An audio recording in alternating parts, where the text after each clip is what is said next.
Eccoci qui, allora siamo con uno sport sulle due ruote, la bicicletta, con Ezio Borga, rappresentante di Eurobike Italia. Raccontaci un po', cosa fai con queste biciclette?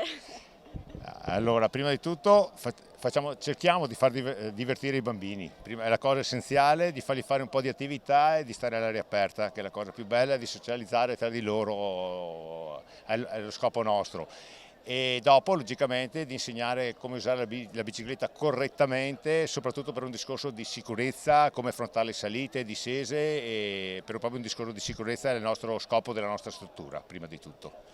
Che mi sembra un ottimo scopo, perché in realtà noi diamo per scontato che la bici sia un po' l'attrezzo sportivo più comune che tutti hanno, ma un po' di educazione ciclistica non fa mai male. Ma da che età possiamo iniziare? Ma guarda, noi iniziamo dai 2 anni in su, dai 2 anni fino a quando uno vuole, anche per ditti di 60, 70, 80 anni, non c'è limite d'età qua. Logicamente ogni età ha il suo percorso e in base alle caratteristiche delle persone, dei gruppi. L'unica cosa che a noi proprio, la cosa che ci teniamo più di tutto è l'attività con le persone con disabilità, che quella è la cosa che proprio ci teniamo e sarà l'ultima cosa che abbandoneremo, e i bambini, soprattutto quelli dell'asilo dai 2-3 anni, è la soddisfazione più grande per noi.